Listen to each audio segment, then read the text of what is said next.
on the 19th of May, one of the world's leading scholars, Dr. Shabir Ali, considered to be by most probably their best debater. A good friend of mine, we've debated 6 times in the past. So we know each other well. The last time we debated was in 2014. Made a video for Ramadan, or during Ramadan, which he does every year at Ramadan.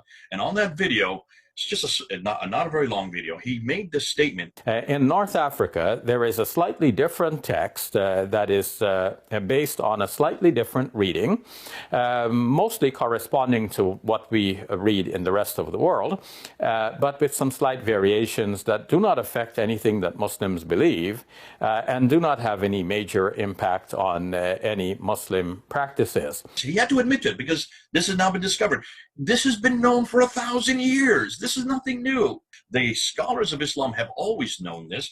They've known this since the 10th century. We're in the 21st century now. But what he did, and this is what he was very careful of, he said, when you look at all these, now he only said a few. But with some slight variations that do not affect anything that Muslims believe. Well, there's not just a few. 93,000 is not a few. But he said none of them, none of these, the dots or the vowels, change any doctrine, change any belief, change any practice. Those are the 3 things. He kept reminding the audience. So what? So there's difference. But they all say the same thing. Nothing has been changed. In the Hafs translation, or version, it has bareyati. Bareyati is the word you can see underlined in green.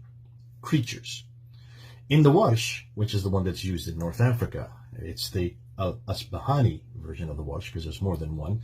The word is al-bare'ati, bare'ati, with the glottal stop there, underlined in yellow. You can see there that's it is a different word, especially at the end. So that refers to as the innocent. So the translation in the Hafs would be, indeed, they who disbelieved among the people of the scriptures and the polytheists will be in the fire of hell, abiding eternally therein. Those are the worst of creatures. So it's talking about us, really, Christians. In the Warsh, which is popular in North Africa, the translation would say, indeed, they who disbelieved among the people of the scriptures, that's us, and the polytheists, those are the heathens, will be in the fire of hell, abiding eternally therein. Those are the worst of the innocent. Well, now, there are 2 problems here. One is, are Christians the worst creatures, or are we innocent?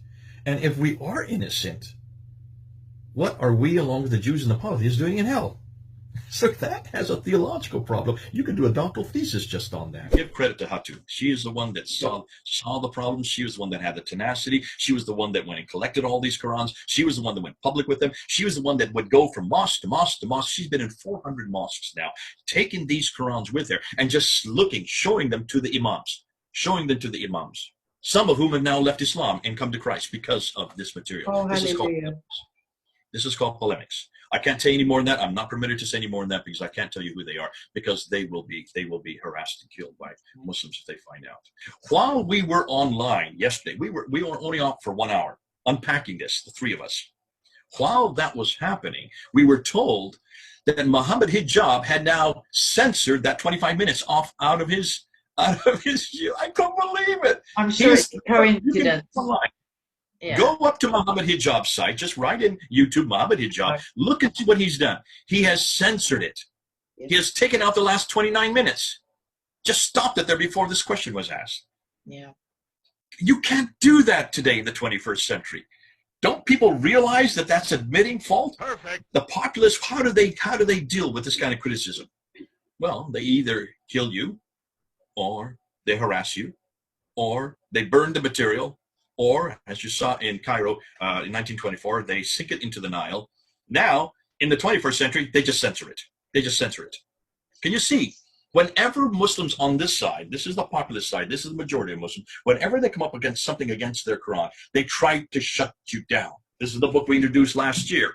A new book is coming out just this month from Daniel Brubaker. Yes. To introduce a whole new set of variants. And see what Shabir Ali doesn't realize, he has helped us to get the discussion away from the Qira'at back to the 7th century, back now to the manuscripts, which is what we've been waiting for them to do, because that is the material Qadi has not answered. That is the material Yusuf Qadi has not looked at. When he thinks that the Qira'at is the most difficult question, wait till he finds out what we're going to introduce this week. So we're going to look at the Qira'at, we're going to look at the Ahruf, we're going to be looking at the Razm. The Razm is the one I want to get to. The Razm is what Dan Brubaker's. This is the mother lode. This is where the rubber hits the road. This is what's going to destroy the Quran, because these are the earliest manuscripts. This has nothing to do with dots. This has nothing to do with vowels.